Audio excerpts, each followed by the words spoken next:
After the outbreak of COVID-19, it was critical to trace, test, and treat persons with coronavirus. Frontline health workers came to our rescue. They put their lives on the line for the country. They have a story to tell, a story of how they are coping with the battle to get rid of COVID-19.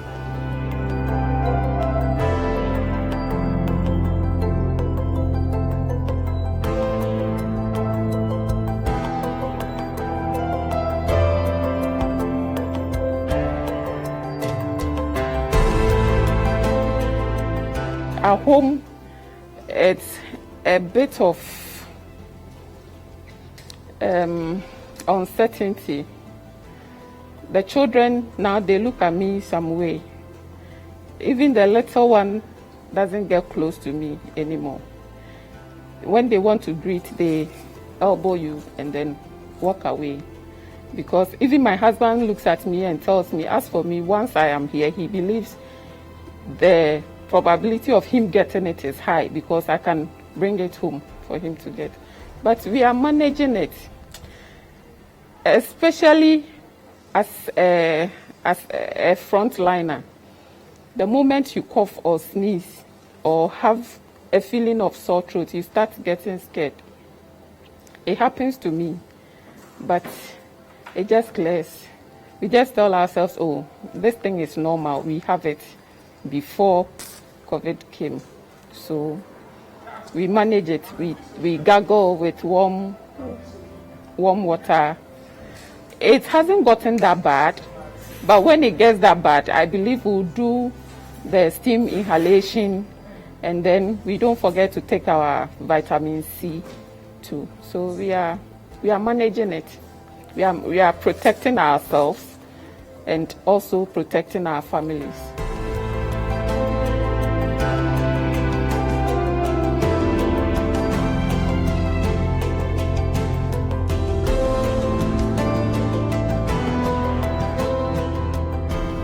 Okay, so right from the beginning, it was an issue of being courageous, because you see the numbers day in day out keep rising, and people are getting really sick, people are losing their lives, unfortunately.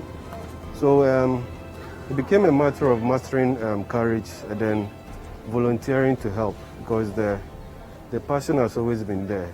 And then when it came to this COVID, it became an issue of mastering courage and then putting ourselves out there to help.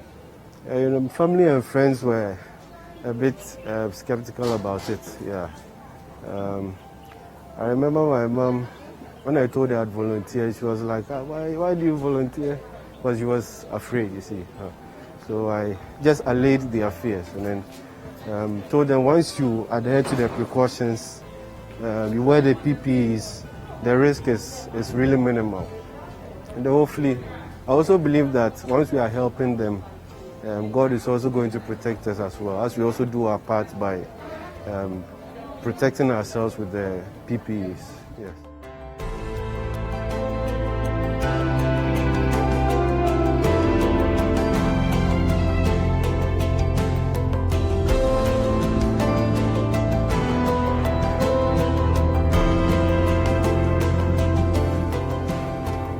So to me, when it got started, you can see some staff going home, those above 50 years, those who have shortcomings, they were allowed to go home, and we were left behind.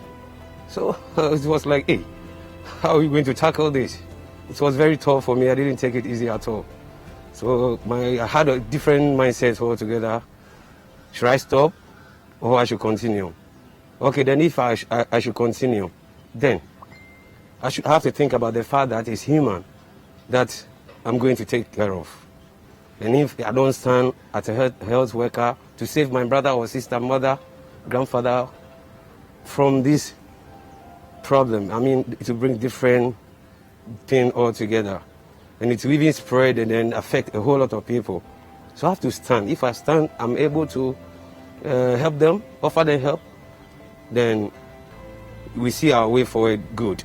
From the beginning, I was confused. Yes, I decided to stop, and then everything will be okay. But I asked myself, if I stop and I go home there, will I be safe? Or how can I be assured that me going home, I'll be safe out there? Yes, we can talk of those who come here, they are brought from home. And we are here as health workers working. So ask yourself, did that disease start from the hospital or it started from the home before coming here? So one, it started from home. Then you have to seize it here.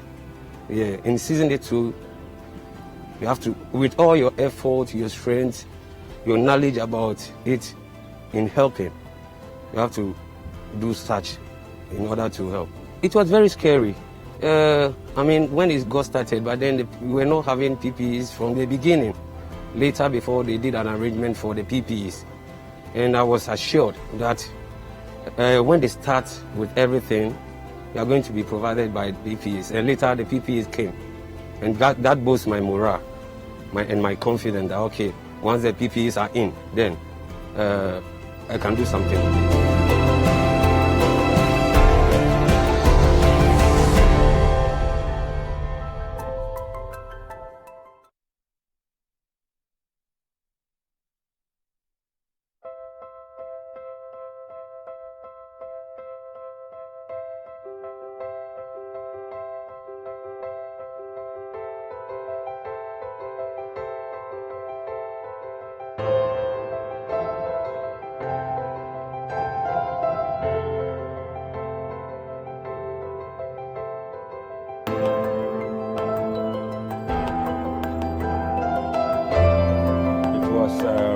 Panic to everybody. In fact, as a security, we are the first point of contact. Anybody who comes here will first pass through us before go to wherever they want to go. And as he came, we don't know who has it, who has been affected. So we were then advised by the management, and then we were educated how it happens and how it came. So, well, as a health worker, we can't dodge from our responsibilities. So, we were given encouragement that no matter what, we are rest assured. So we shouldn't fear. Most were asked to stay home, and some of us were asked to stand in. It was a double idea, whether we should leave or we should continue. But we encourage ourselves by our MD and the management assuring us. So it boosts our morale. No matter what, we are on the war front. And here's a hospital. Will you abandon your job? And then when our parents come, our family come, where would they run to? So we had the courage. So when they come, well, we're provided with PPEs, so our morale has boosted. But some come with that fear. As soon as you say, oh, we are doing screening here for COVID-19, people run away because the education wasn't deeply by then. And at times we have to talk to them. People come with arguments and struggling with the nurses because they don't understand why they are not sick.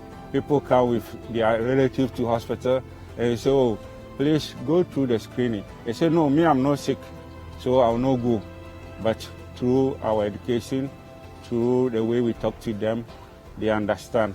And as we are going on, as it's going on, people are now educated, that they understand the reason why we are doing that. We are not doing that. People even think when they come, you want to go through the screening, they have to take your blood sample, and we say, no, that is not it. So for now, I think the education is getting deeper. So I think it's cool with us. People come for screening, people come for testing, and as security, we have instituted that if you're coming for screening, we have a slot for you to park. When you park, you don't get down. You be in your car, and then they will attend to you nicely. So that is the procedure we are using here.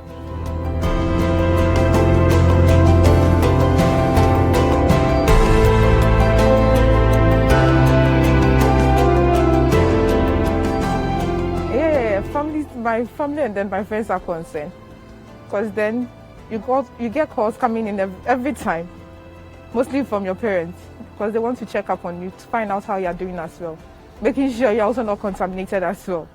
So then they are praying, so it's kind of good. Actually, we've been sacked, so then we are okay. Yes, because then you get the CEO coming in each time, every morning, kind of giving us morale, so then everything is kind of cool. All I want to say is, like, it's not scary, so then everybody should just pray for us so that we go through this. As the president always says, this too shall pass, so we pray so.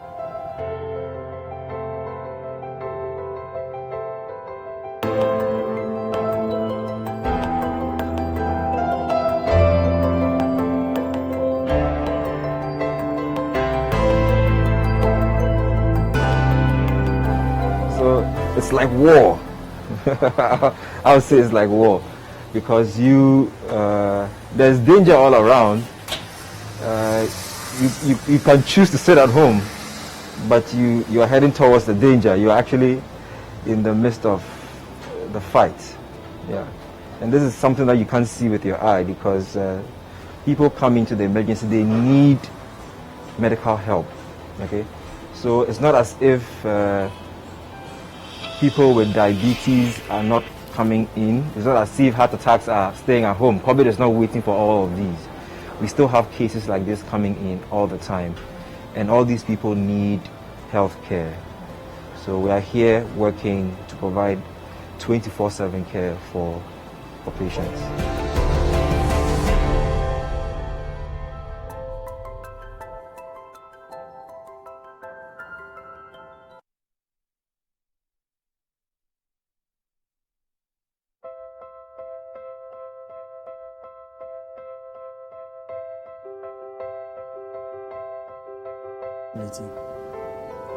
And on a personal level, yeah, I mean, we all heard of COVID from China. We saw it from very far off, but then it's at our doorsteps, and you realize that day in, day out, people are getting infected, and you're always asking yourself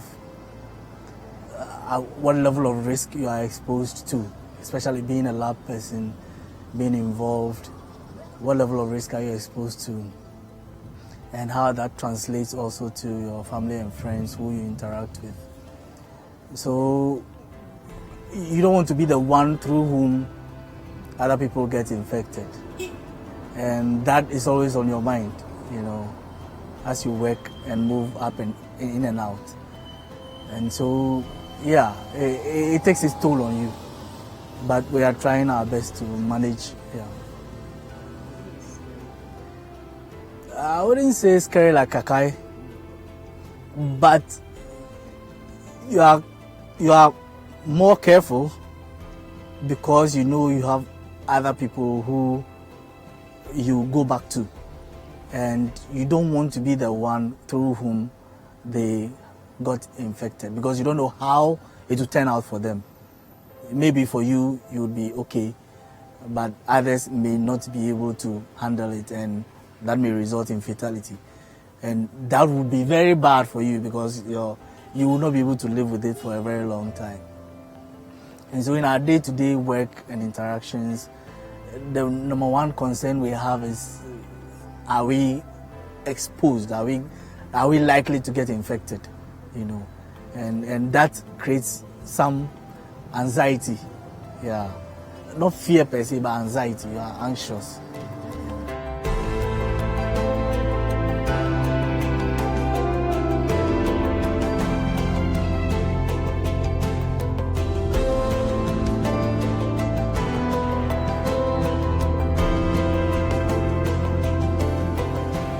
It's hard. It's hard because as soon as the sample is taken, the doctors are there on you, expecting their results, and so you have to transit from the sampling. You have to transit from the sampling up to the resulting. And all this period must be attended to by the laboratorian, which adds a heavy toll on that person. In fact, Ebola was tight, but this one, it has taken all our time. I can't even sleep because as soon as my phone rings, I know either it will be Gaist, Rage, Kolebu, UGMC, and all are under me. I cannot say no to one. So I have to do it and do all. This is the fight. Oh, my family matters, sir.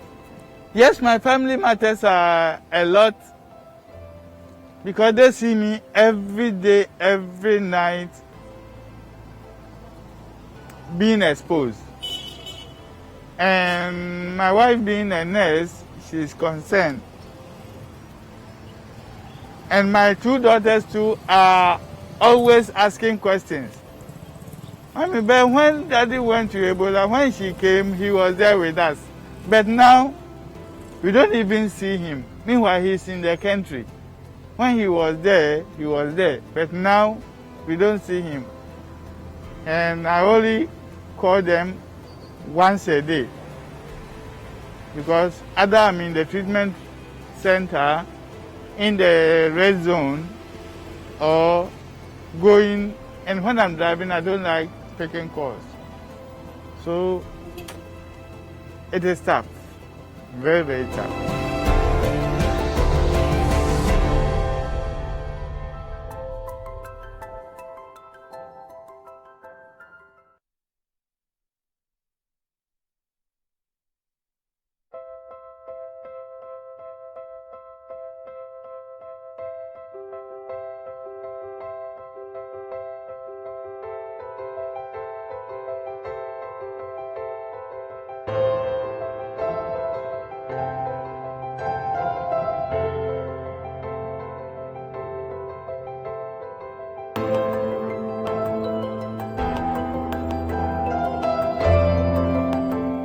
So far, it's been good. I think we are winning on our side. We've had a few instances where we've lost people in the ICU, but we had more people being discharged, more people making a return to good health, more critically ill people walking around, initially seeing just gasping for air, but now breathing room air and are preparing to be discharged. So on our side, I'll say we are winning.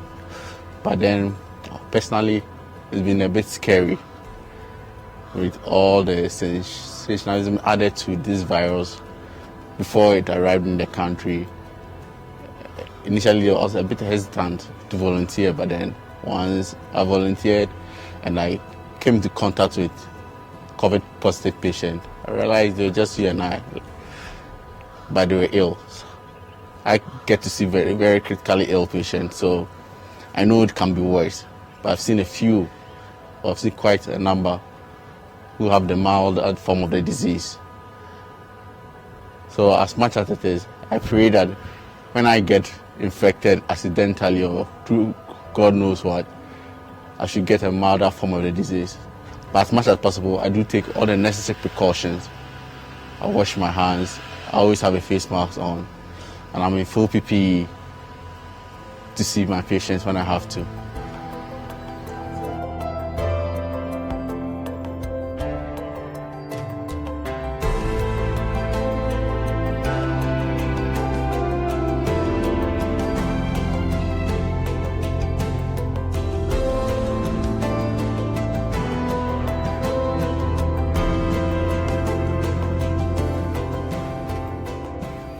I've been here for the past month.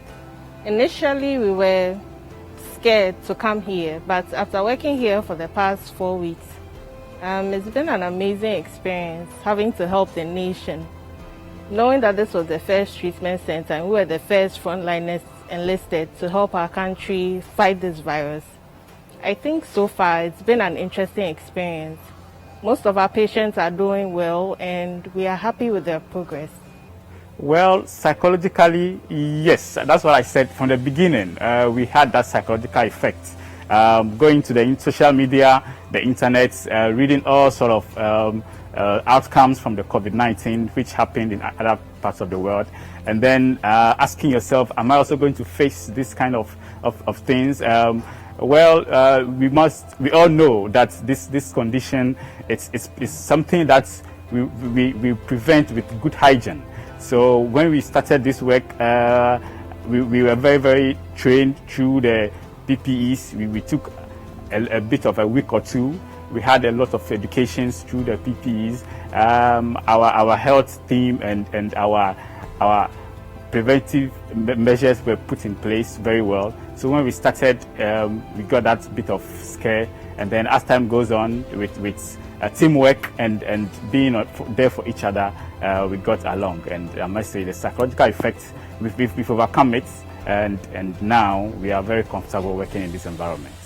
If you think you are really called to work in the health sector, I think this is the time you have to step in this COVID-19 pandemic season.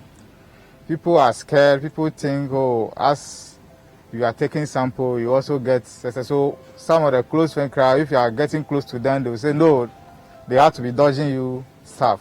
But I have a confidence that so far as I'm following my protocol, the PPE protocols, what I'm supposed to do before taking sample, after taking sample, what I'm supposed to doff off, I'm supposed to doff off in a way that I will not contaminate myself. I'm following it. So I have assurance that I'm safe. That's the assurance I'm getting within me. And the rest, I leave it to God. Because when you watch what is happening in the US, Italy, and UK, you realize that a lot of health workers, they get infected with the disease. You ask how come? Because sometimes you see them, all of them wearing their PPE and those stuff. I don't know how it happens, but me, I have a courage. I believe that God will protect me. So far as I'm also trying my humanly want to protect myself, He will also protect me. That's how come I'm doing this.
Ghana is a beautiful country. There is so much of it you probably haven't seen, haven't experienced, haven't touched, haven't felt, haven't eaten. When this is all over, let's discover our land again with new eyes. Let's feel each other again. We are one people, brought together by destiny. Let's make that count. Let's show love for each other and our environment. Let's tell our stories, and let's watch and listen to our stories. There will be so much to tell. Ghana is a truly beautiful country. Be Ghana, stay in Ghana, experience Ghana, make Ghana great. And we will invite the world to come and experience Ghana too. But for now, stay home. Brought to you by the National Film Authority. Supports the Stay Home and Discover Ghana Later campaign. This channel supports the campaign. God bless our homeland, Ghana.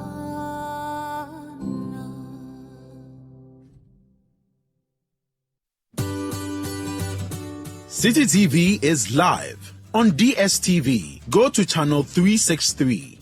On GoTV, access Citi TV on channel 182. On a digital TV, please press the menu button on the remote control and run a new search on your TV. Take note that without an antenna, you cannot access Citi TV on your television. Citi TV can be accessed on a free-to-air digital box like the GoTV and StarTimes box. Citi TV, it's your world.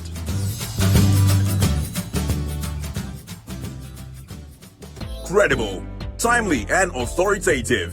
Citi TV offers the best news and current affairs programming every weekday on Mondays and Wednesdays. Probing and informative, direct and instructive. Join me, Bernard Avlet, this and every Monday and Wednesday at 9 p.m. on The Point of View on Citi TV. Every weekday from 8 p.m. Get up to date with the leading news stories of the day. Your comprehensive news coverage from across the country. Citi Newsroom is your trusted daily news package. Every weekday, 8 p.m. on Citi TV. Make a date every Tuesday evening. The politicians and key personalities speak to me, Godfred Akoto-Boafo, on Face to Face every Tuesday at 9 p.m. Keep updated throughout the day on 2020 News. For regular news checks as they unfold. Politics, sports, entertainment, business, and much more. 2020 News. We bring you the news in 20 minutes. Every weekday evening. Stay updated on the key business issues of the day with me, Bobio Say, on the Business Dashboard every weekday at 7 p.m. Friday evenings. My name is Caleb Kuda. I host a show that turns the news on its head. Join me this and every Friday on Backpage at 6:30 p.m. Comprehensive and trusted news and current affairs programming. This is Citi TV.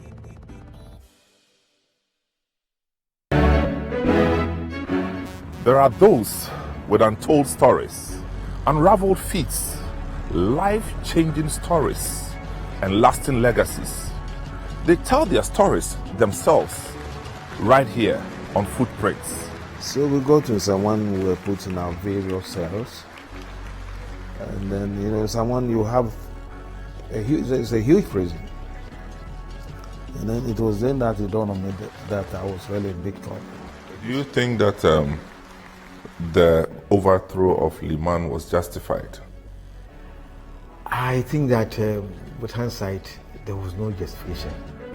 Be inspired by their hard work and resilience that led to those outstanding achievements as we trace their footsteps through the capsule of time. Because of my upbringing, my mother, my father, they are, Christianity.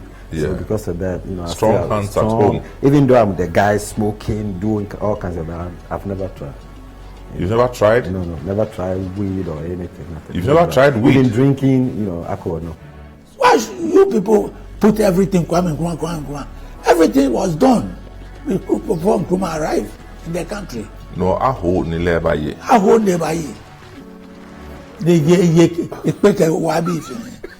So So join me, Samuel Atamensa, and my guests every Saturday at 9 a.m. and Sundays at 4 p.m. only on Citi TV. Footprint is sponsored by Bethel Logistics Company Limited, experts in shipping logistics. Go. Spend 30 minutes every weekday catching up with all the trending social media conversations of the day. If you tweet it, we'll read it. We might just even Skype you.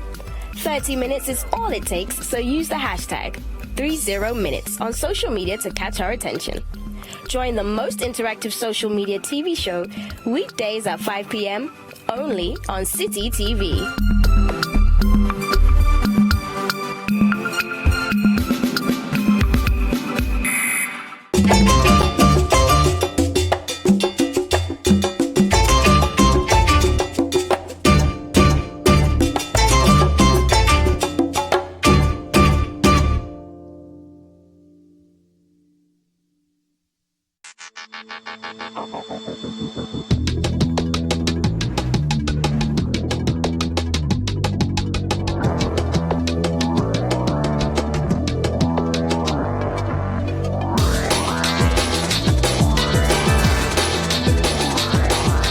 Welcome to another episode of About Town on Citi TV. My name is Caleb Kuda. Guess where we are? Can you guess?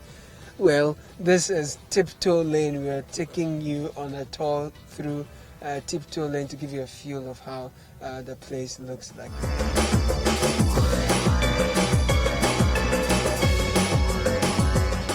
This side of Tiptoe Lane leads to Circle, where you find the head office of Vodafone. You find loads of visual impressions, out of home advertising, billboards and signs trying to catch your attention. It's so cluttered, right? You can say it's visually polluting. You can call it visual pollution. Now this side goes towards Kokomlemle, Newtown, Nima, Pig Farm. That's what you see there. Heavy traffic, human and vehicular. You can see Odorise, the popular eatery here. And if you look up here, oh dear, it's a sea of shops, all advertising in grand style what they sell, which are largely electronic consumables, gadgets. Largely, this entire stretch, all these chains of shops are dedicated to, gadgets, their repairs, their sale. That's where you find all of these happening. Down here on the pavements, you can tell that people are selling on track. Senior, how are you? Adewa. You're trying to find something here? Yeah. What do you want to buy? I want to buy rice and then some egg and go and chill myself this afternoon. How often do you buy from here? How often? Oh, whenever I come to Circle, I do buy from this side. It tastes good? Very good. Yeah, and it's economical too. Yeah, it suits our price. Never for fine. Excuse me? Never for. No fine. I see that. Now, how well do you know Tiptoe Lane? I usually come here almost every day to buy my parts. Yeah, phone parts. buy I'm what? a dealer. Mobile phone parts, accessories. Yeah. Okay. So where do you get the cheap ones? How do you? Cheap ones. If I'm to mention the cheap ones, I'll be in trouble because I'm a dealer. They know my face. Okay. When I mention somebody's store's name. Okay, but give me an idea. So for those who don't know this place, tell us something we probably don't know. Those who don't know, come and this place. This place. Yeah, it's a cool place. You just have to be careful. Everywhere you go, you have to be careful. If you are not smart, you will always be outrated. You understand? It's a cool place. The prices are reasonable, and then you get goods. Every good that you want, you can get it here. You understand? And the prices are reasonable compared to other places. You understand? So there are concerns out there that due to often how chaotic this place is, there are quite a number of swindlers and pickpockets here. True? It has been so way back, and it is so now. If you don't play smart when you come here, you'll be outrated. You understand? You just have to be careful. What are some of the tactics some of the swindlers use to swindle phones? They get those who are greedy. When you are greedy, they will get you because they will come with a lucrative offer. You understand? A phone that is very expensive, and they give you a price that is too good to be lucrative. So when your eye, you sit down and say, this thing is cheap, let me buy it. Before you realize the phone that they are selling to you, they will give you another one. Right. And you will get home to know that they will give you. And people get home and they discover that the parts of the phone is not a phone actually. What are some of the things? Phone. It is key soap. They will model the key soap in a case for you. You understand? And they do it in such a way that, you understand, you might think you are buying the actual phone that it was shown to you earlier, but it will be swapped for the key soap one. So you should be smart, and then too, you shouldn't be greedy. Right. Think about the price they are giving it to you. Does it fit the store price? You understand? So if you are greedy, you'll be outrated. Okay. So Tiptoe Lane is quite a university for the streetwise and those who are very smart. If you are not very conversant with the streets, you could be swindled here. That's an interesting thing to learn about Tiptoe Lane. Also going down there, we'll catch up with some people who can give us some insights to pick about Tiptoe Lane. Looks like that's a huge shop there. To my left, if you turn to my right, this is a parking lot. This is a parking lot, and it's quite packed. There are a lot of cars there. Tiptoe Lane. I never knew there was a car park in here. Again, there are chains of shops right here, all of them open, and that's a sack full of electronic waste, phone cases, screen cases, just name them, they are all here, and it's quite busy.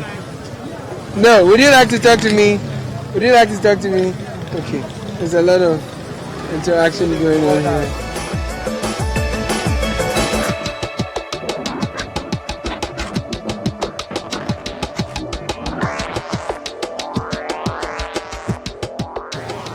You'd often find chains of stores in these historic buildings, and there are very interesting,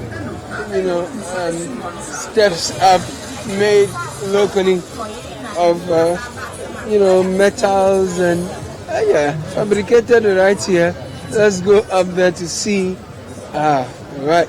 Let's go up there and have conversations. Well, this looks a bit rickety and risky, but let's go up and have conversations with some of the people who are here and get to know. So we've just come up on an elevation to look down and have a better view of how things are like here. There are quite a number of shops in here, and you can tell that. Okay, this is a laptop repair shop, yeah? Okay, tell me your name. Well, let's have a conversation about what you do here. Give me an idea. What do you do here? I repair laptops. Okay, what's your name? I'm Roberto Kansi.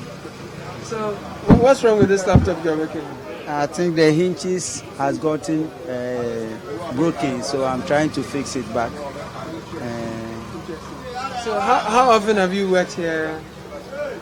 Like say, how long have you worked here? Like 5 years now.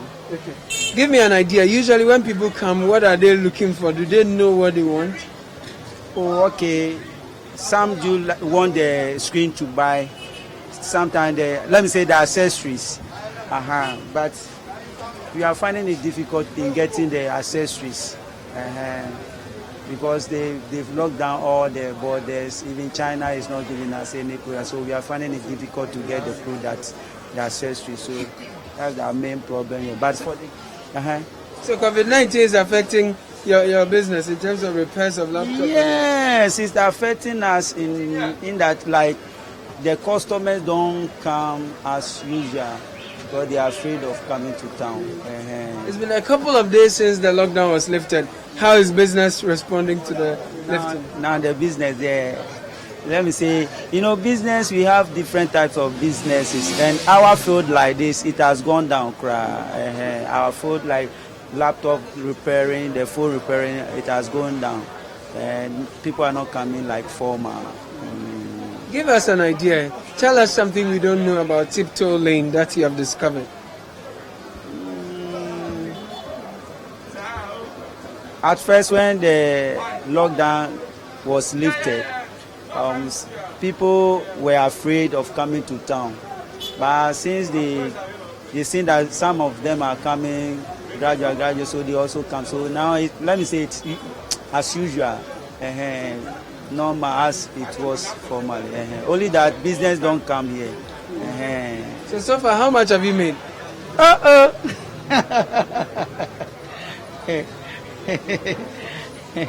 About that,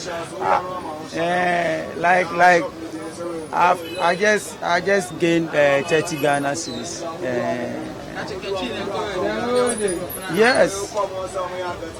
Yes, 30 Ghana. It will shock you, 30 Ghana cedis. So if someone brings his laptop now for you to repair, will it take a longer time because of the lockdown and lack of access to some of the parts? Yeah, sometimes you ask the person to leave the machine with you so that later the person, after you have fixed it, the person will come for it. But it's like you won't get it, so the person has to take it away. But there are some petty issues, you can easily solve them. For that one, you can solve it, the person will take it away. Thank you very much. So this is the laptop repair shop, and we are learning that the COVID-19 is affecting business, really. If you look at this side, you look up here, not all the shops are open. I see some 2 shops that are closed.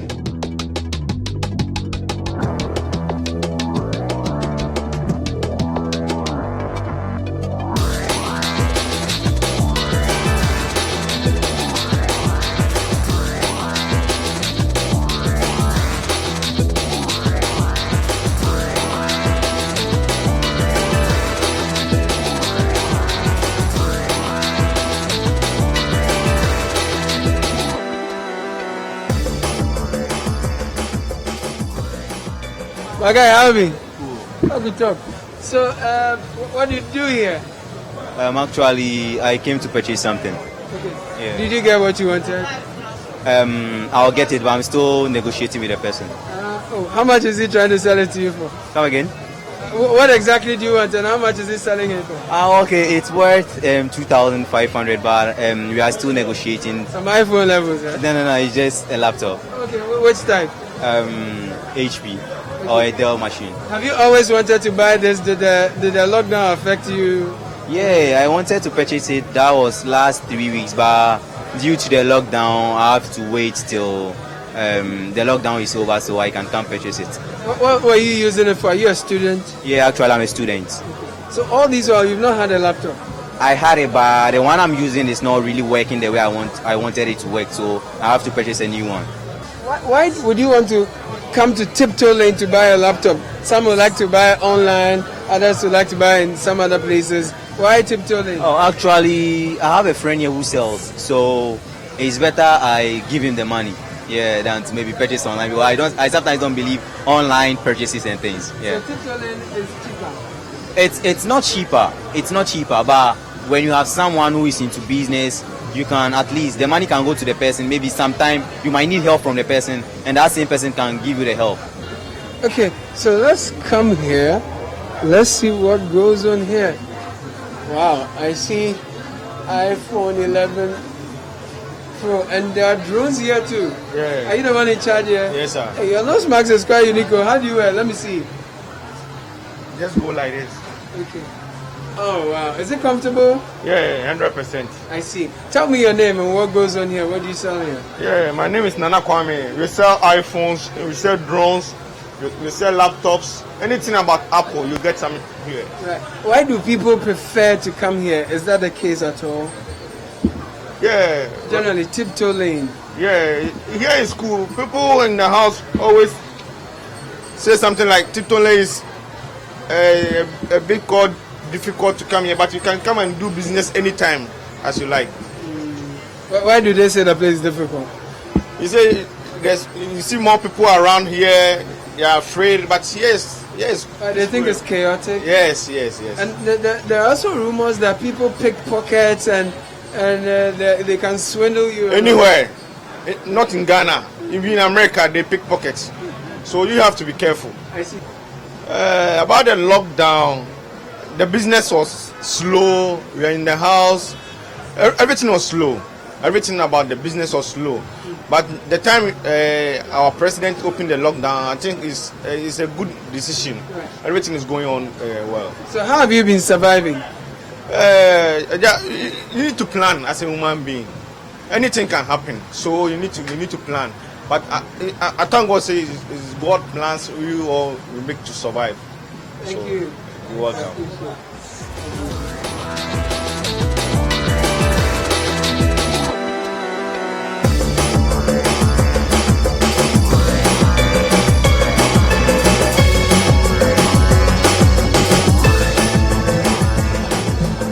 What's up? Everything cool? Nice. We are getting to interact with more of the people here at Tiptoe Lane. We want to speak to a gentleman who repairs mobile phones to find out how the business has been like after the lockdown, how they are getting by. There are quite a number of people here. Boss, Abi? That's great. What be your name? Abi Ben. As you say, champ, people day here. Business for day. Well, pressure, they no be business. Yeah. No be business. So the pressure, money no day anymore. No, money no dey cry. Charlie. Tell me, how is that possible? Come again. How is that possible? I thought the pressure comes with the money, you know. It be phones we take them last 3 weeks. So now we dey do them. So if I say the pressure there, if for bow. So the owners they give you pressure, because they need them at things. So as the lockdown come, where them open them ready, then go let the lockdown. How it affect your business? Really? Oh, see people they come down, but then they come say like then they can't take them at things because they fear say maybe like they go extend it, like there will be total lockdown. So everyone no brown left in phone for a year. That's what we face for now. So like you finish them in time for them, or they won't take the one way you know do something. Yes, if you no finish, then they will carry go. Wow. That means your money to the go there. That be the thing. Hey, no be easy, my brother. Man's not hot, but man's hot. So as you go house, how you survive? Hey, be pressure. Imagine you dey take care of 2 kids, within day house, money no day. How you fit survive? Plus the woman. She dey my body and I leave the kids there. So what was the most stressful thing you experienced during the lockdown? Hey, ciao. You know what? Yeah. Boga. Tell me. You like I said, you know, if you and your kid know, like you see always at day town. So that 3 weeks I deal with them no. Hey, if you work for the house there. And then they cry. Only cry. They don't worry. Then they fight. Well, see, like you don't go feel left, your kid may go out. So you forgo and go buy the thing, give her. Wait, every kid to I don't want buy this, I want yogurt, I want this. So you forgo them, but you go come now. The small girl to go talk say, I want some. Wait, as you go to a police, they wrote up. Well, I don't know if you talk say, they go buy yogurt. They will slap you. I say, don't be club.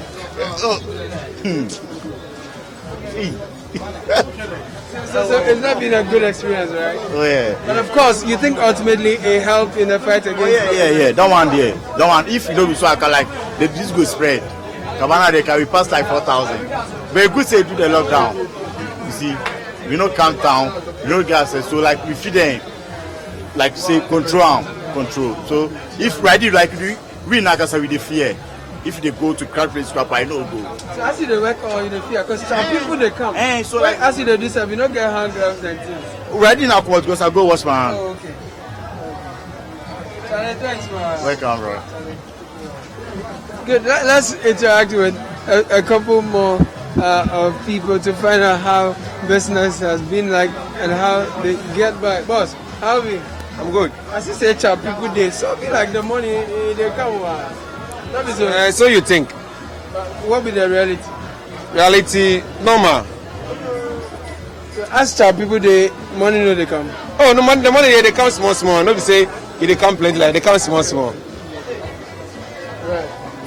Okay. So give me an idea of how this place works. For those who don't know Tiptoe Lane, how does Tiptoe Lane work? What is the structure? So Tiptoe Lane is a hub of mobile phones. We sell, we repair, and then laptops. We sell, we repair, we do everything. So when we talk of tiptoeing is a phone app. That is what I would say. Yeah. It's quite popular among a lot of people. What makes tiptoeing stand out? Well, see, let me tell you something. When you talk about mobile phone, if you needed something and you don't get it at tiptoeing, then I don't think you can get it anywhere. That is why tiptoeing stand out, because we have everything. When you talk of phone, mobile phone, we have everything. Yeah. So even during the lockdown, if there is any part of a mobile phone someone is looking for and the person can't find it, is it likely to be available at tiptoeing? Because there was a lockdown, it will be we will get some at tiptoeing, but because of the lockdown, where are you going to get it? The shops were not opening, so we all went to the close down. So I don't think you can get it anywhere apart from tiptoeing. So how have you survived during the lockdown? Yeah. We are there. Survival of the fittest. How was life like? Give me an idea, really. Mine was okay. It was cool because I had an idea that there was going to be lockdown, so I prepared for it. Yeah. You're welcome.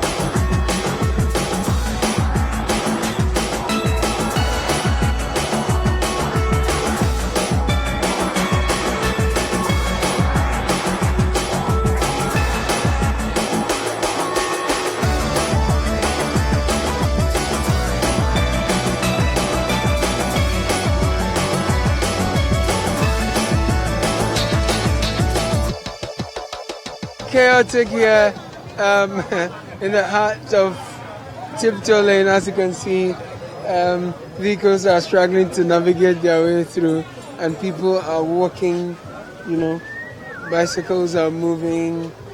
It's very brisk. And people are going about town, and there are quite a number of them who are wearing nose masks though, which looks positive. And some are selling shirts on hangers. Oh, my guy, talk to me. How long have you been here? Almost 2 hours now. 2 hours. And how has business been like? Oh, small. It's small. Are people buying shirts? Oh, they are buying, but it's not too much like. So far, how many have you sold? Oh, let me say 5. Previously, in 2 hours, how many would you have sold?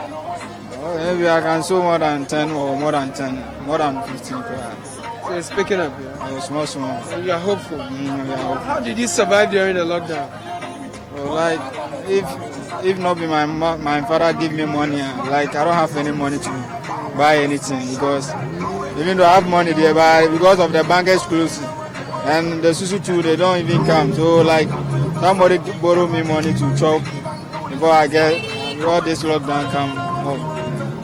Thank you, man. Okay.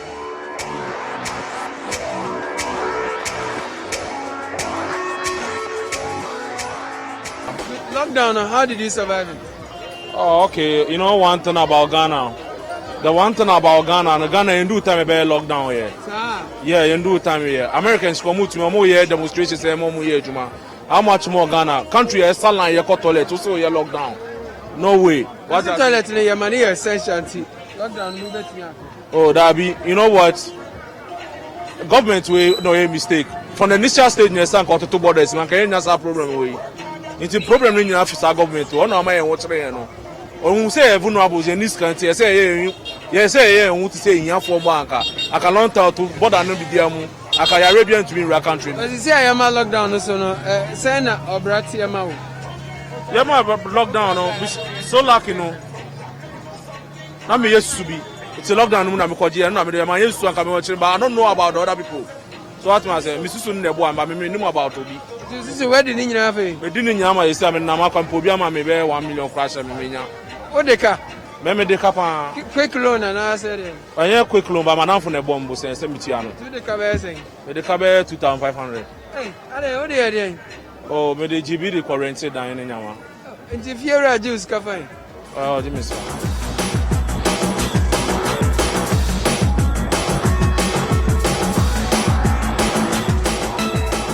The lockdown, how you survive?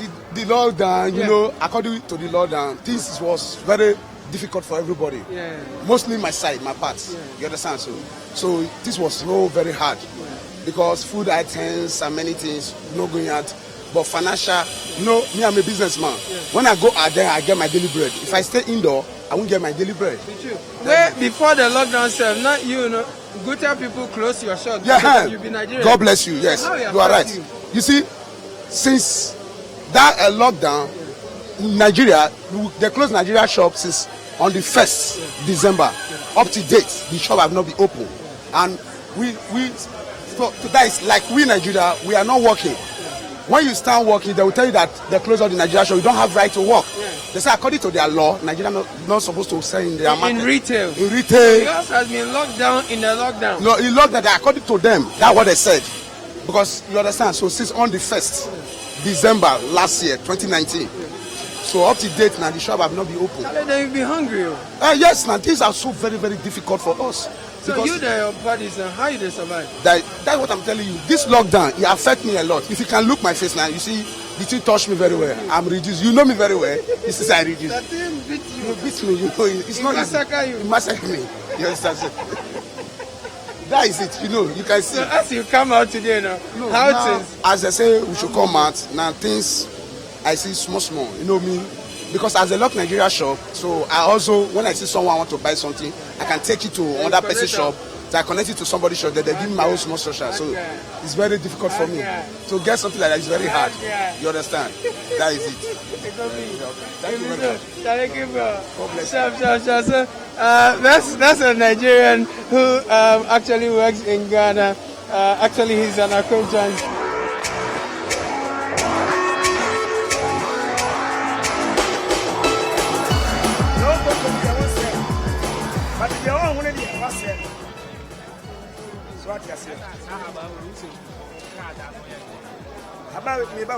Papa, I'm so tired.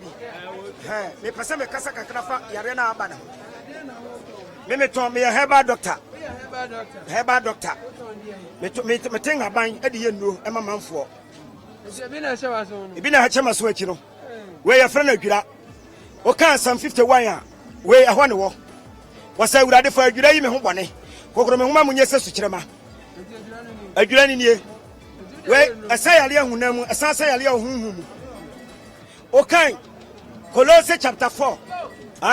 Colossians chapter 4 verse 14. Look at what thing happen. What you say? Konola virus wa ba. Obi a katakata na nwene na no no. Me kire na duro ne. Na duro ne me ba kire no. Okọ akopa efie kosua, akokopa kosua. Boano. Oboano a yimu yoku no kokon no. Yigu adiem na tu fita ne gu. We yigu adiem mu wi a. Kopanka atwade lemu akase no. Pebako pam upam a chini nsuo no gu kosua kokon na wayi agu ade no chini nsuo no gum ana yellow ana kokon ya wan kosua no akokọ de no efie kosua kokon no efie kosua kokon no efie kosua kokon no enye porta akokọ kosua o ana wa de we FDA fuati ana FDA fuati omo approve ma de akoma omo test standards authority fuati omo nyina test na na sisim bibia o bag yi na what on be there Mato Biaman. Konola balance wa ban me kira mansa ni wiase aduro. Ti aduro no. Anya question a ubisa me kolo hwan anehia. Ti aduro na emwa o. Konola balance na aba no. Efie kosua akokopa kosua no. Baako. Uba no ayimu yoku no egu adiem. Wi yoku ni gu adiem akopele mu akase no. Omo friend blood food wo say hwan blood food. Na wa won kai e be de hu.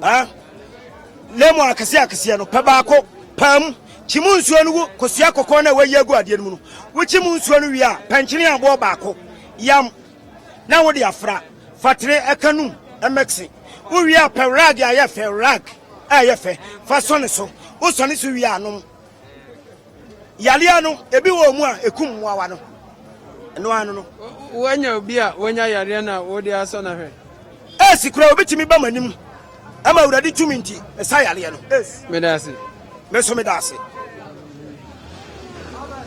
Well, usually on the streets you find a lot of people who sell all kinds of concoctions and they say it can heal all kinds of things. What is usually fascinating is that they tell you one drug can cure a whole lot of other things. It's actually a challenge that the FDA and Ghana Standards Authority is trying to combat. You know already that there's a grand plan of incorporating herbal medicine and orthodox medicines into our system, find out how best to do them. But for some of these, you typically will find them in commercial buses, you typically will find them on the streets. But don't try what you heard. Don't try what you heard. I can't guarantee that will cure you of coronavirus. Stay home if you can. When you have to step out, use your nose mask and abide by safety precautions.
towards combating the coronavirus pandemic after we recorded our first 2 confirmed cases.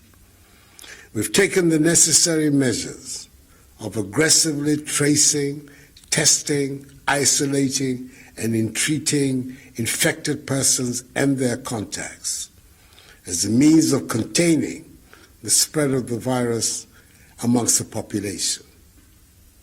Measures such as the temporary partial lockdown of Accra, Tema, Kumasi, and Kaswa, the adherence to enhanced hygiene and social distancing protocols, the ban on public gatherings, and the closure of our schools and our borders have imposed considerable difficulties on all of us. But I'm heartened that we appreciate that they are essential to save lives and livelihoods, and I thank all of you for your continuing cooperation. As of Wednesday, 6th May, a total of 135,902 tests had been conducted, with our country's total number of confirmed cases standing at the time at 3,091, with 303 recoveries and, sadly, 18 deaths. On Thursday, 7th May, 14,046 more tests were conducted, and this included the clearing of the last set of backlogs. Our total confirmed cases then rose to 4,012 positives, i.e. 921 new cases. Our recoveries stood at 323, 8 persons were critically ill, and death still at 18. It is important to stress that 533 out of the 921 new cases recorded between last Wednesday and Thursday are factory workers from a fish processing factory located in Tema. All 533 persons were infected by one person. Again, let me reiterate that these new 921 cases were from backlogs dating as far back as 26th April and not necessarily over a 24-hour window. The coming on stream of 7 more testing facilities across the country to complement the efforts of the Noguchi Research Institute, the Kumasi Center for Collaborative Research, and the National Public Health Reference Laboratory at the Kolebu Teaching Hospital have meant that we have been able to clear all the backlog of tests, and the reporting on the cases of infections since Friday, 8th May, is now current. On Friday, a total of 5,253 tests were conducted, with 251 positives. On Saturday, 2,255 tests were conducted, with 266 found to be positive. For today, Sunday, a total of 3,045 tests have been done, with 160 testing positive. These relatively lower daily numbers of infections are welcome and reinforces the fact that the measures instituted to help reduce person-to-person contact and help defeat the pandemic are working. So, as of today, Sunday, 10th May, the country has conducted a total of 160,501 tests, with our total number of infections standing at 4,700, with 494 recoveries, 5 persons being critically ill, and 4,179 persons responding to treatment. 22 persons, virtually all of them with underlying illnesses such as hypertension, diabetes, and chronic liver disease, have unhappily died. We must understand that the more people we test for the virus, the more persons we will discover as positive, and thus have the opportunity to isolate and treat them. If you do not test people for the virus, you will not find the persons who are positive, let alone isolate them from the population and treat them and prevent them from spreading the virus. Indeed, had we not been proactive in undertaking enhanced contact tracing of infected persons and had relied solely on testing persons who reported to hospital, which is the practice followed by some other countries, i.e. routine testing, our total case count would have stood at 1,413. The other 3,232, i.e. 2/3 of the population of positives, would have been undetected and still be within the population, unknowingly infecting others. I know some political actors will want you to believe that our current numbers represent a failure on the part of government. Do not begrudge them. They need to make such comments for their political survival.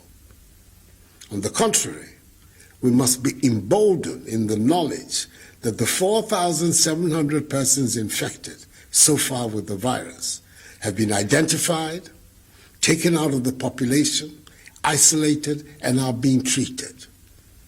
The implementation of our strategy of aggressively tracing, testing, and treating is our surest way of rooting out the virus.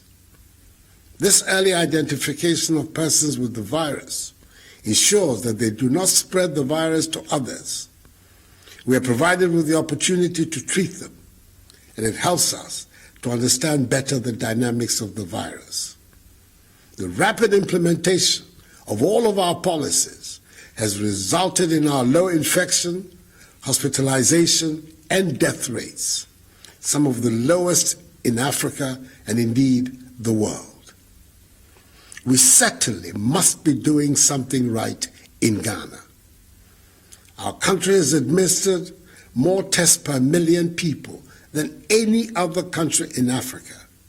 And in fact, the World Health Organization, WHO, has reached out to us to share our sample pooling experience with other African countries so they can adopt this strategy and also ramp up their testing capabilities.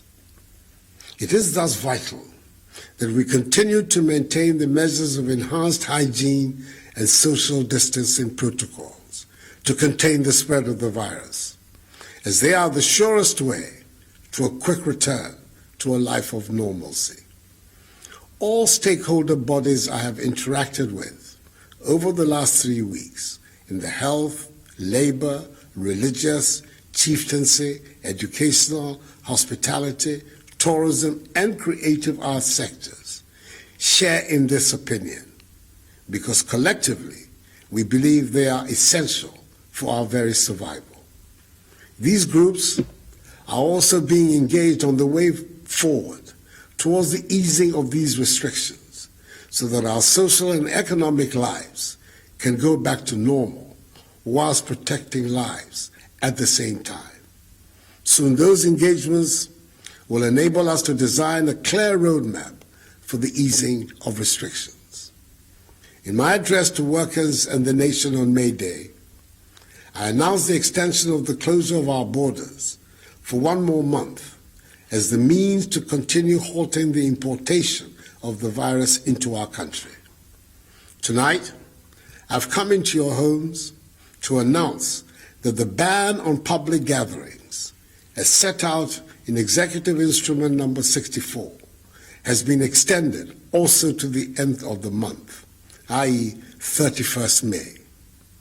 So during this period, there will continue to be a ban on public gatherings such as the holding of conferences, workshops, parties, nightclubs, drinking spots, beaches, festivals, political rallies, religious activities, and sporting events. All educational facilities, private and public, continue to remain closed. There's still a ban on funerals, other than private burials conducted with not more than 25 persons. It is noteworthy that the police are arresting and prosecuting persons, irrespective of their status in society, who flout these regulations. We cannot allow a few persons, for their narrow, selfish interests, to jeopardize the health, well-being, and safety of the larger population. If you fall foul of the law, you will face its full rigors. Fellow Ghanaians, like you, I would like to see an end to these restrictions. I know the difficulties each and every one of you has been through over the last 2 months. You've had to alter completely your way of life. You've had to stay at home, except for specified purposes. You cannot travel outside the country. You cannot go to church.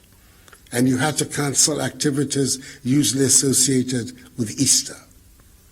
In this holy month of Ramadan, our Muslim brothers and sisters are having to pray at home instead of congregating at the mosque and foregoing the public celebration of the Eid.